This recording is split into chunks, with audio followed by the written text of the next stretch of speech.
What's up, guys? I just got back from the gym, so I'm pretty fucking sweaty and musty right now, but I wanted to make a quick video just on the truth of trading in general. And I know a lot of people don't want to believe it, but it's just the straight up truth. I truly believe that a lot of people should never get into trading. Do not start trading. The reason is because 99% of traders fail. If you're not willing to be that 1% and put in the amount of effort that it takes to be that 1%, you're going to fail and you're going to lose. Do not let anybody tell you that trading is easy. Trading is not easy. It takes time and patience and discipline and thousands of hours put into it to be able to get the return that you want. You're not just going to come in one day and make a shit ton of money. It's not how it works. You're going to have to lose a lot in the beginning, just like I did. But if you're not willing to put in 120% of your effort into being successful, you're not going to get the outcome you want. That's why 99% of traders fail. If it was easy, everybody would do it. It took me years to be able to get to where I'm at right now. Thousands of hours of screen time, thousands of hours of education, journaling. I lost a lot when I first started. I lost a lot. But you have to learn through your losses to be able to get to the winners. If you're not failing, you're not learning and you're not progressing. So to the people that want to get into trading, before you even start, you have to ask yourself, are you willing to put in at least, if you want to be successful, you have to put in at least, get ready to put in 2 to 3 years of full fucking grind to put into trading. If you don't, you're not going to be successful. I'm sorry to say. It's the truth of trading. Ask any successful trader. They will agree with me. You have to be ready to make trading your lifestyle or else it's not going to work. Sorry to say. I just had to come on here and clear up some things, guys. If you want it bad enough, you're going to fucking go out and get it. If you don't, stay away from trading.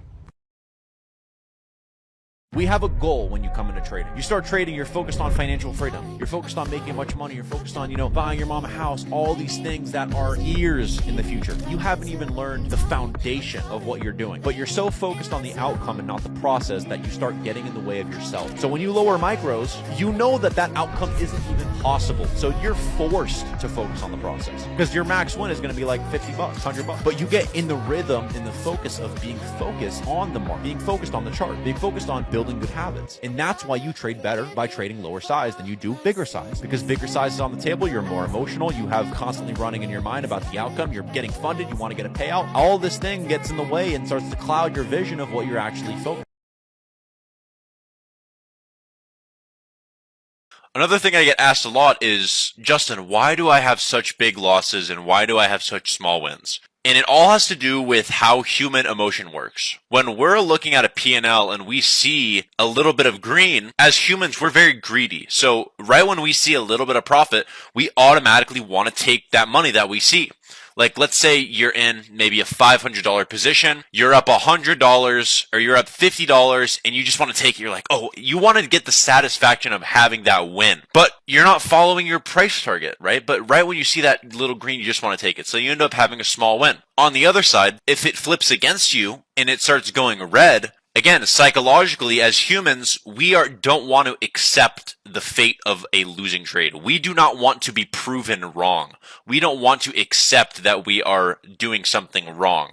So when something goes against us, you then change your mindset. Instead of like the other way around where you'd automatically cut it, you're now thinking of, okay, no, it's going to bounce. It's going to bounce. Like, I'm just going to let this go. I don't want to cut it. I'm just going to let it bounce. You're afraid to accept the loss is what's happening. So then it keeps getting bigger and bigger and bigger. And that loss becomes so big to a point where you have to cut it or else your account's going to be like blown, right? That's what happens to a lot of new traders. So when you are trading and you're taking specific trades, the way that you manage big wins and small losses is focus on the risk to reward of every single trade you take. Focus on the RR ratio. How much are you risking to make X amount? Is it like a 1-to-1 trade? So I'm risking $50 to make $50? You should not be taking those kind of trades. You should not be risking 1-to-1 trades. You should be risking 1-to-3 trades, 1-to-4. Anything above 1-to-3. You shouldn't even really be taking 1-to-2 trades. 1-to-3 trades at least is what you need to be taking, which means let's say I'm risking $10 to get stopped out, but if I win, I'm making $30. Does that make sense? Or if I'm risking $100 to make $300. If you do get stopped out, you're only losing $100. And if you follow consistent position sizing every time you trade, and you follow consistent risk management and consistent risk to reward on your trades, you will find your winners will be a lot bigger than your losers. Win percentage doesn't necessarily matter at that point, because I know traders that have an 80% win rate and they're unprofitable. And I know traders that have a 30% win rate and they're profitable. Why do you think that is? It's because they focus on the risk to reward of their trades. Even though you have an 80% win rate, if your losers are significantly bigger than your winners, it does not matter whatsoever. If you follow like 1 to 4 risk to reward, 1 to 3 risk to reward trades, you'll find that even if you take 3 losing trades, all you need is 1 trade for you to bring that back green. So start focusing on risk to reward when you're actually trading.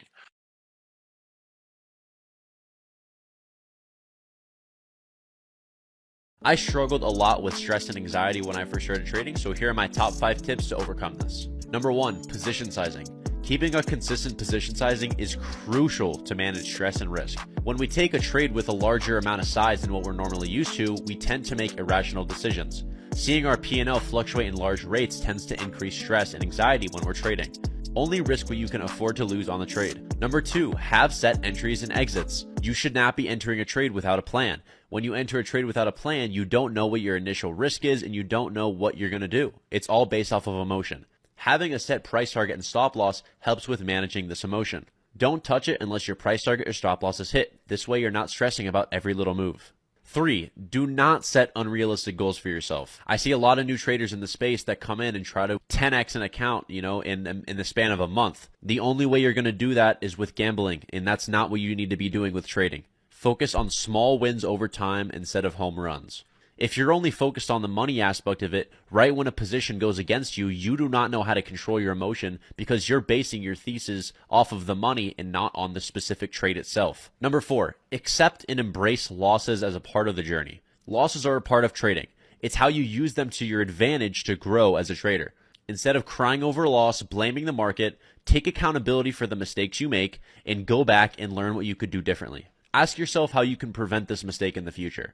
Don't let losers get to you mentally. Remember, trading is a longevity game. It doesn't matter if you're red today, doesn't matter if you're red for the week. How are you going to do after a year span? Number 5, learn to step away. When you find yourself being super emotional during a trading session, you have to have the discipline to be able to step away. Being able to step away from your computer when recognizing your own emotion is what makes a good trader from a bad trader. Learn to recognize your own behaviors. When you're not feeling confident in your play and starting to feel a sense of anxiety or stress, the best thing you can do is step away and not take a single trade.